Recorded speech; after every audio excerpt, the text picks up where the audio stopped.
is vir hulle seuns 'n trots. Welsprekendheid pas nie by 'n dwaas nie. Nog minder pas leuns by 'n man van aansien. Omkoopgeskenke sluit deure oop vir die wat dit gee. Dit maak hom suksesvol oral waar hy gaan. Iemand wat stil bly oor onreg teenoor hom, bevorder liefde tussen mense. Om gedurig daaroor te praat, dryf vriende uitmekaar. Een teregwysing bereik meer by 'n verstandige mens as 100 houe oor die rug van 'n dwaas. Hulle wat daarop uit is om kwaad te doen, veroorsaak rebellie.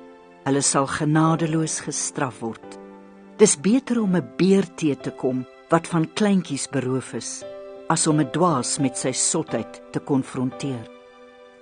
As jy goed met kwaad vergeld, sal kwaad nooit uit jou huis verdwyn nie. Om rusie aan die gang te sit, is soos om 'n sluis oop te trek. Staak liewer die stryery voor die vloed jou tref.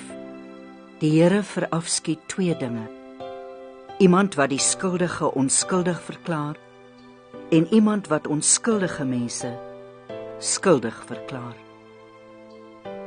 Dit het geen nut om vir 'n dwaas geld te gee om wysheid te koop nie. Hy het geen behoefte aan wysheid nie. Op 'n vriend se lojaliteit kan jy altyd reken. Jou broer is gebore om jou te help wanneer daar probleme is. Iemand wat bors staan het nie verstand nie. Net so 'n persoon sal instaan vir die skuld van sy naaste. Iemand wat bekleierig is, hou van rusies. Iemand wat arrogant is, soek sy eie ondergang.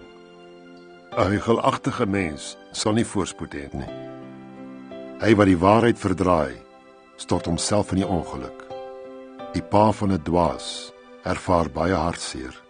Daar is geen vreugde vir 'n pa as sy seun 'n dwaas is nie. 'n Vrolike mens is soos goeie medisyne, en 'n neerslagtige mens tap jou krag. 'n Goddelose mens aanvaar omkoopgeskenke en verdraai die reg. 'n Verstandige mens hou wysheid in die oog. 'n Dwaase mens se gedagtes dwaal doelloos rond. 'n Onverstandige seun is vir sy pa 'n ergernis. Vir sy ma is hy 'n bitter verdriet. Dis verkeerd om 'n onskuldige 'n boete op te lê, of om 'n persoon van aansien te straf omdat hy eerlik is. Iemand wat kennis het, praat nie baie nie. Iemand met insig bly kalm. Wanneer 'n dwaas stil bly, kan dit lyk of hy wys is, en as hy sy mond toehou, lyk hy soos iemand met insig.